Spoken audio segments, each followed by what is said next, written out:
Paz do Senhor a todos os irmãos. Quero convidar a abrir as nossas Bíblias no Evangelho segundo escreveu Lucas, capítulo 13. Nós vamos ler os versículos 10 até o versículo 17. Então, Lucas, capítulo 13, a partir do versículo 10.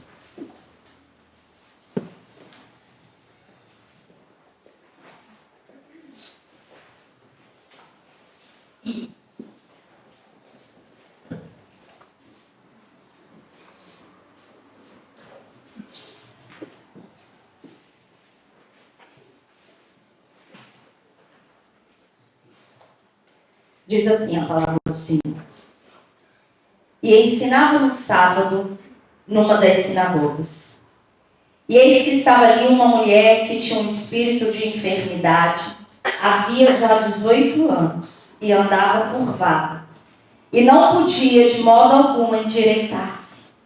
E vendo-a Jesus, chamou a si e disse-lhe: mulher, estás livre da tua enfermidade. E pôs as mãos sobre ela, e logo se endireitou, e glorificava a Deus.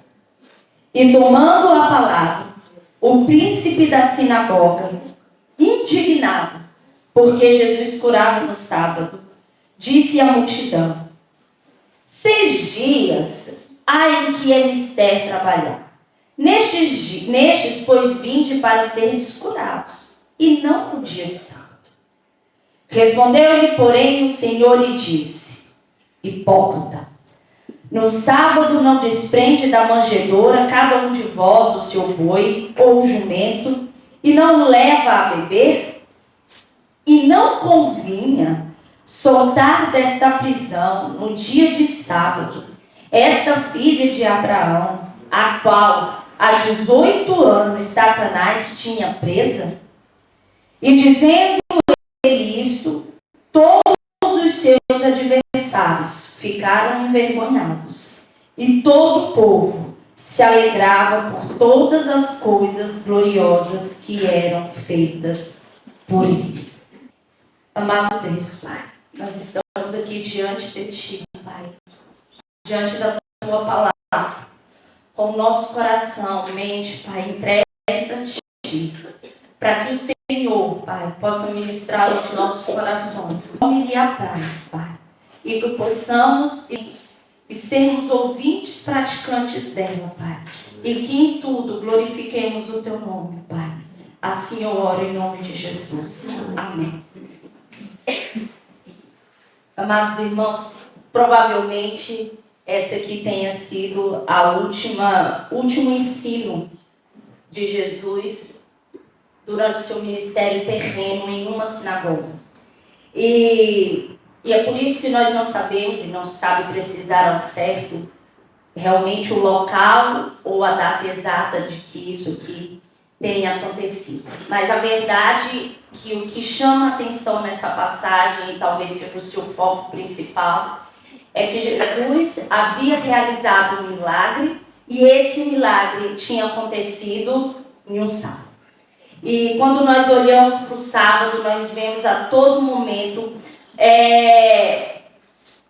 como se fosse mesmo uma luta, vamos dizer assim, uma batalha entre Jesus, na verdade não entre Jesus, mas os seus oponentes contra Jesus, porque na verdade eles diziam o que eles pensavam ser lícito ou não que acontecesse nos sábados. E Jesus, durante todos os seus milagres nos sábados, realmente ele mostra, ele legitima realmente o que era lícito então ser feito no sábado. Mas nessa tarde eu quero refletir juntamente aqui com os irmãos a respeito de 3 pessoas aqui que já nos chamam a atenção durante essa leitura. No dia em que aconteceu esse culto, vamos assim dizer, no dia que aconteceu essa reunião nessa sinagoga. Há pelo menos 3 destaques aqui que nós podemos fazer, que é em relação à própria pessoa de Cristo. Jesus estava presente nessa reunião.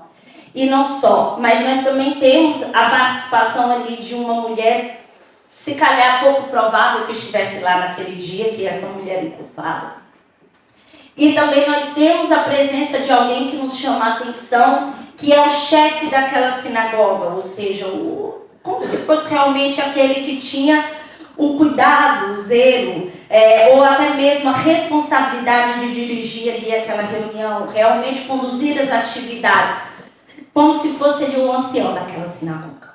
E nós temos esses três personagens e eu quero olhar para essas três pessoas hoje nessa tarde juntamente com os irmãos. Quando nós começamos logo a leitura, diz que Jesus estava a ensinar e que ele ensinava numa sinagoga.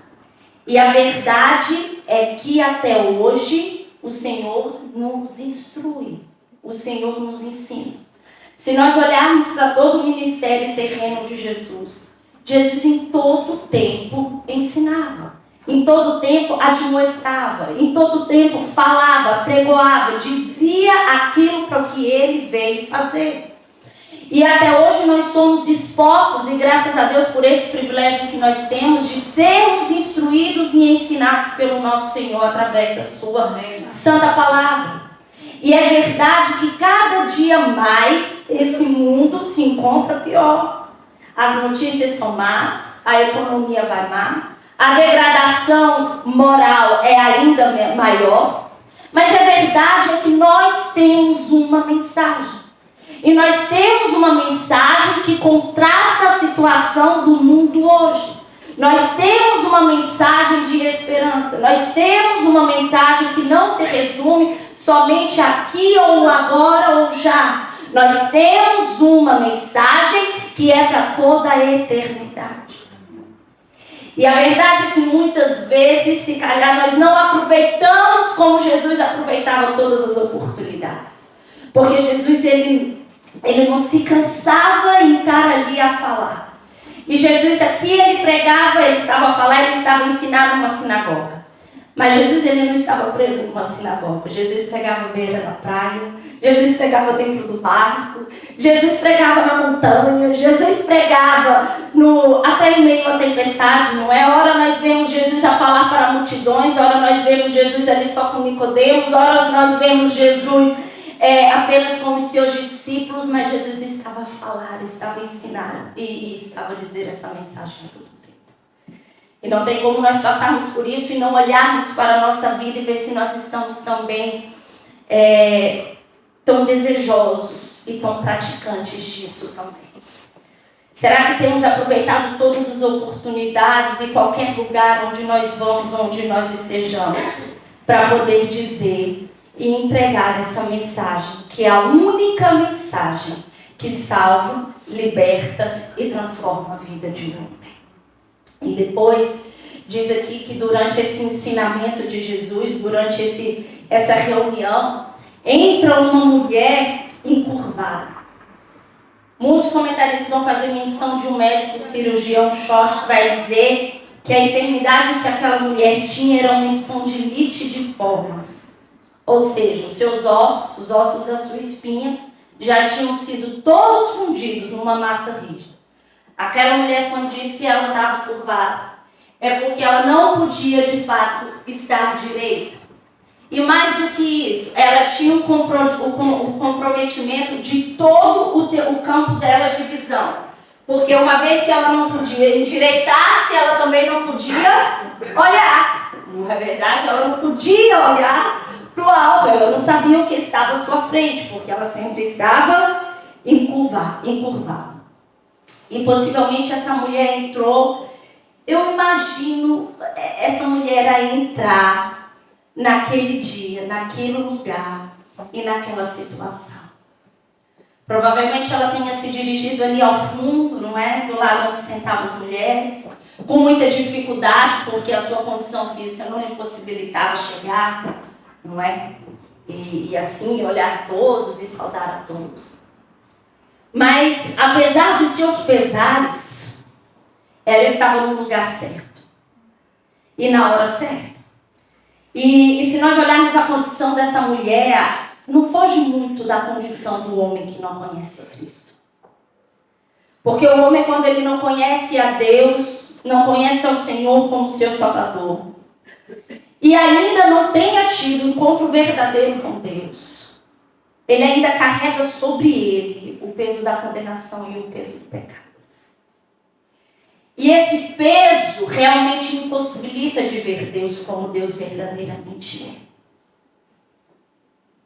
E para ele não há qualquer expectativa a não ser que Deus intervenha e resgate aquele homem. E era a situação daquela mulher. Aquela mulher só mudaria sua condição se o Senhor intervisse na vida dela. E graças a Deus, porque o Senhor veio em favor das nossas vidas. Porque não andamos mais com o peso do pecado ou da condenação sobre nós. Mas o Senhor levou tudo isso na cruz do Calvário para que hoje, pela sua graça, fôssemos salvos nele. E a única condição para que hoje fôssemos salvos era ter o preço daquela dívida ali realmente pago.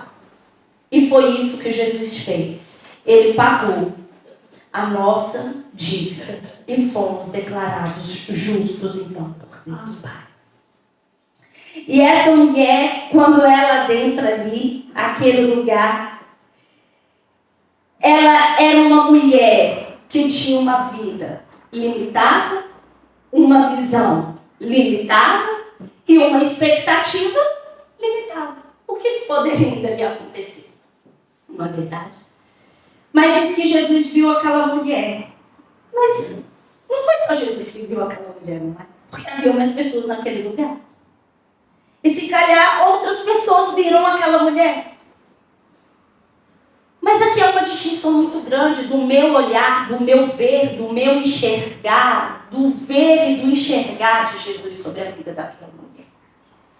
Talvez hoje, ou eu e os irmãos aqui, quando adentramos aqui este lugar, as pessoas viram aquilo que nós mostramos. Elas enxergaram o que estão patente aos nossos olhos enxergar. Mas aquilo ali, que está no meu oculto, que está dentro de mim, isso ninguém viu. Quando eu entrei aqui, os irmãos veem o que eles veem aqui.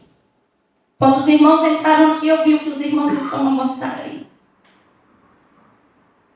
E quando aquela mulher entrou, muitos devem ter olhado e ter falado assim, olha, coitadinha, não sei ainda como se aguenta. E conseguiram ver apenas a enfermidade daquela mulher. E muitas vezes, meus irmãos, nós andamos com muitas coisas aqui dentro que as pessoas não conseguem enxergar, não conseguem ver, não conseguem perceber, não conseguem compreender. E até mesmo os que vivem com a gente, conosco, dentro de casa. E às vezes até nos chateamos com isso, não é verdade? Quantas vezes nós nos pegamos a falar, seja com o marido ou com o filho, e dizendo, não é possível, você não está vendo o que está se passando, mas ele não está vendo, não. Porque só quem tem esse olhar profundo sobre as nossas vidas é o Senhor.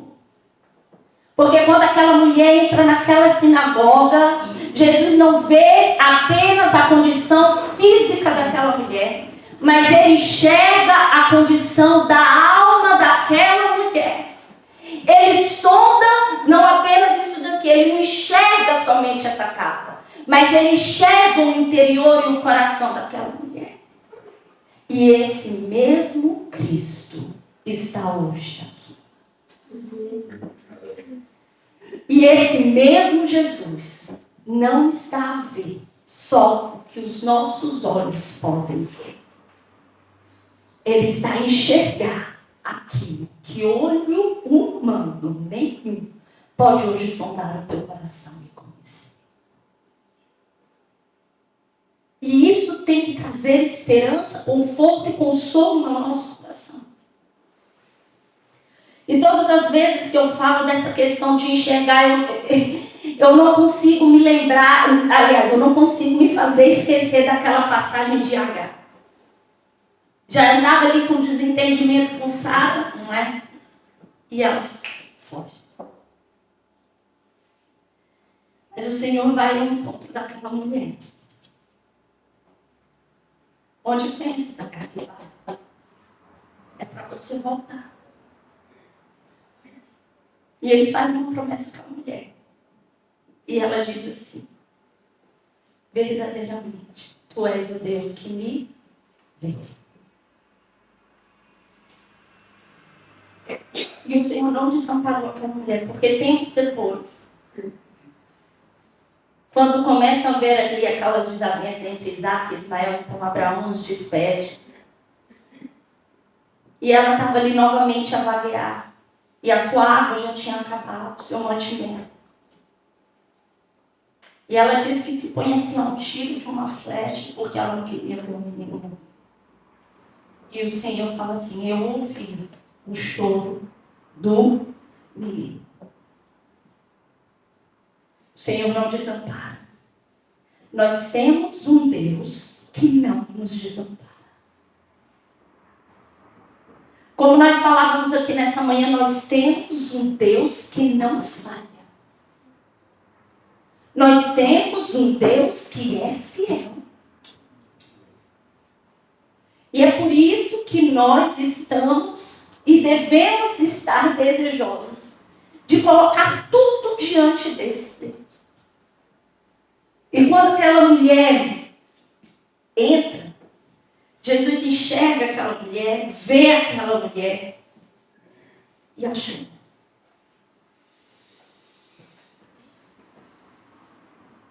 Nós não temos a descrição, assim, os pormenores de como aquela mulher se levantou para ir até a frente.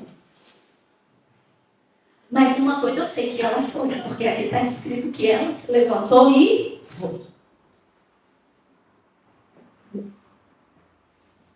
Com a sua enfermidade, com a sua vergonha, com a sua dor, com a sua luta, com a sua angústia, com a sua condição espiritual do jeito que estava, ela levantou e foi. E por que Jesus a chama? Porque só podia mudar a condição dela e era ele. Só tinha uma condição para aquela mulher. E eu não sei se aquela mulher, naquele dia, a gente não tem essa informação. Será que ela chegou naquela reunião com a expectativa de ser curada? Era um sábado. Teoricamente, ela nem poderia ser curada. E Jesus olha aquela mulher, chama, porque ele já tinha dito posteriormente, não é? Ele mesmo disse que ele é o caminho, a verdade e a vida, e ninguém vem ao Pai senão por ele. Ele também diz: conhecereis a verdade, e a verdade vos libertará. Se pois o Filho vos libertar, verdadeiramente sereis livres. Só Jesus poderia fazer isso.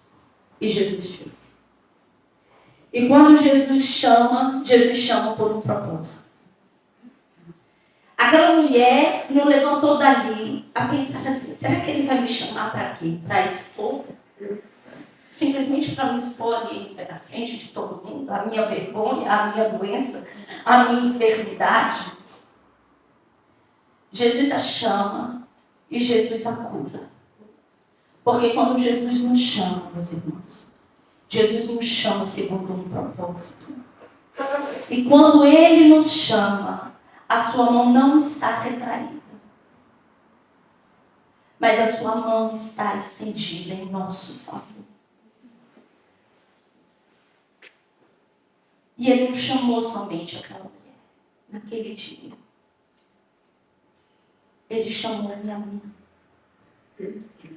Ele chamou-me a ti. Ele chamou a ti. E o Senhor está a chamar.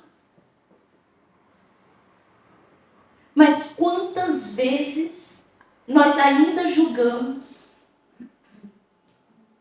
Não, eu não vou ali na frente, não. Eu vou passar bem. Olha só do jeito que eu estou, Senhor, é a minha situação. E o Senhor, Ele nos chama. vai transformar a nossa condição. Porque a mão dele estava estendida sobre aquela mulher. E ele estendeu a sua mão. Quando eu tive a notícia que nós viríamos para Portugal, a minha avó materna, que já está no Senhor, eu liguei para minha avó chorar. E a minha avó sempre foi assim, mais rígida, sabe, comigo. É aquela pessoa que fala com amor, ralhando, perdão. E ela disse: ô José, minha filha, tem que agradecer ao Senhor. E eu, vó, o que o Senhor disse a Abraão? Sai da tua terra, do meio da tua parentela, e vai para a terra que eu vou te mostrar. Tu já sabe como tu vai, tu está ainda reclamando, Gisele. Tu já tem destino e ainda está reclamando. Não, minha filha, vó, que história é essa? E continuou a conversa. E depois ela disse assim: o Senhor se responsabiliza por aquilo que ele faz. E por aquilo que ele fala. E é verdade. Porque quando o Senhor chama aquela mulher, não é para expor aquela mulher. É para transformar a vida daquela mulher. É para mudar a condição daquela mulher. Não há nada que Deus coloque em nossas mãos que Ele não nos dê condições para cumprir ou para fazer. Seja o que for, meus irmãos. Aquilo que o Senhor nos colocou para fazer, Ele nos capacita para que nós façamos. Mas nós vemos no desenrolar dessa história, que depois dessa cura, desse milagre, alguém levanta indignado. Como se tivesse havendo ali naquele momento uma desordem no mundo. Uma bagunça. E como se o sábado não estivesse ali o Senhor do sábado, como o próprio Jesus disse. Ele declarou-se Senhor até do sábado. Ele também disse que o sábado foi estabelecido por causa do homem, não o homem por causa do sábado. E eles acreditavam que aquilo ali era um trabalho porque a cura estava associada a uma prática medicinal. E eles não aceitavam aquilo ali. Mas a verdade é que se Jesus não tivesse curado no sábado e tivesse curado no dia seguinte, não teria causado problema nenhum entre eles. Mas o que Jesus entendeu é que aquela mulher não deveria sofrer mais um dia. Que aquele sábado, aquele dia, era um dia dela ser curada. Era o dia de hoje, como se fosse o dia de hoje. E quando eu vejo isso, eu percebo tanto que nós somos, às vezes, desculpe-me até pela palavra, negligentes quanto ao dia de hoje. No nosso cotidiano, nas nossas atividades diárias, quanto nós gostamos, às vezes, de postergar algumas coisas. Amanhã eu faço. Não, isso aí, deixa para amanhã. Ah, não, isso aí, olha, eu já fiz tanto hoje, olha, deixa isso para amanhã.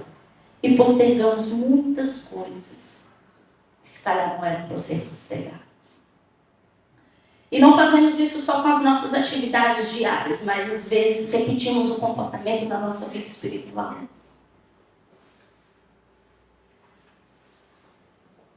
Nós oramos e pedimos tanto a Deus, por tantos dias lá na frente ainda na nossa vida, não é? Uma passada aqui, Escola Bíblica Dominical, eu compartilhei isso. Eu falei, a minha cabeça, nós estamos em fevereiro, não é? Na altura estávamos em janeiro. E eu até disse, olha, hoje é tal dia de janeiro, mas irmãos, vocês não se preocupem não. Eu já pensei, fevereiro, março, abril, maio, junho, julho. Minha cabeça já passou todas as folhinhas lá no calendário. E às vezes nós não nos atentamos para aquilo que o Senhor nos entregou e nos presenteou com o dia de hoje. O que o Senhor tem para a minha vida durante o dia 5 de fevereiro de 2023? O que que o Senhor quer que eu usufrua do dia 5 de fevereiro? O que o Senhor quer que eu aprenda no dia 5 de fevereiro? Quantas vezes deixamos para amanhã aquilo que a gente pode ter no Senhor no dia de hoje? Quantas vezes nós escutamos uma mensagem, uma palavra, ou até mesmo dentro da nossa casa, o Senhor ministra no nosso coração através da palavra dele. E nós sabemos o que devemos fazer naquele dia, mas dizemos assim, hoje não. Ou escutamos, não precisa não, hoje não, faz isso, faz amanhã. E quando Tiago escreve a sua epístola, digo-vos que não sabeis o que acontecerá amanhã. Por que é a vossa vida? É um vapor que aparece e um pouco depois desvanece. O controle não está nas nossas mãos. E é por isso que hoje é o dia. Aquele era o dia para aquela mulher. E é por isso que nós temos a oportunidade de colocarmos diariamente, levarmos diante de Deus tudo aquilo que aflige, que nos traz preocupação, que causa em nós qualquer perturbação ou ansiedade. E o Senhor sabe o dia de ou nos tirar aquilo ali por completo, ou de nos dar a graça dele para vivermos todos os dias, até que ele nos chame. Mas aquele homem se indigna a ponto de dizer assim, vocês têm 6 dias para fazer isso e vem fazer isso. Aquela mulher me pediu para ser curada. Até que o Senhor levanta e entra, ele se põe e diz assim, hipócritas. Em outra versão vai dizer até no plural, hipócritas. Porque era ele, o chefe e todos que concordavam com ele. Quer dizer que vocês desamavam os seus animais, jumentos, seus bois, para ir lá dar água. E essa mulher, filha de Abraão, não podia ser liberta de um espírito que a aprisionava durante 18 anos. Sabe qual é o problema? Aquele chefe e todos que concordavam com ele não tinham entendido a mensagem naquele dia. Nas bem-aventuranças nós lemos, bem-aventurados são os que choram, porque serão consolados. E aquele choro ali é um choro lamentável pelos pecados e pela condição espiritual.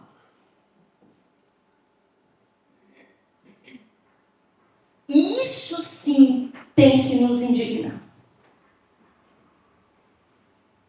Quando nós ouvimos a palavra do Senhor, quando nós lemos a palavra do Senhor, essa indignação que tem que acontecer por causa do nosso pecado. Realmente, Senhor, eu tenho falhado nisso. Eu tenho errado nisso. Realmente, Senhor, eu tenho feito isso. E eu me arrependo, meu Pai. Eu me arrependo, Senhor. Perdoa, transforma, quebranta. Dá-me cada dia um coração que te agrada. É olhar para a minha atitude e dizer assim, não, essa era a atitude realmente de Jesus. Hoje foi o melhor sábado que nós poderíamos ter nessa sinagoga. Ele não se sujeita, ele não se submete àquele ensino, ele não se submete àquela mensagem. Ele não se sujeita ao Cristo que é a verdade e é a palavra. Porque ele é a palavra que se fez carne. Mas ele não se sujeita àquilo, a essa mensagem, a essa pessoa, a essa condição. E é por isso que é envergonhado. Porque o último versículo é muito claro.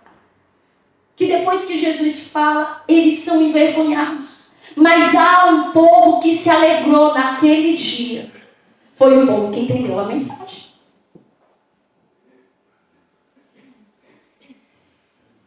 E meus irmãos, como nós estamos a reagir diante daquilo que Deus tem falado aos nossos corações? Como temos reagido diante da palavra que o Senhor tem dado a nós. Porque há enfermidades que são externas.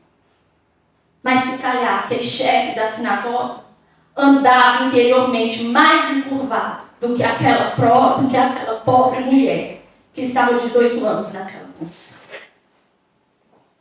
Talvez o corpo dele estivesse bem endireitado, não é? Mas o coração dele estava ali, encurvado.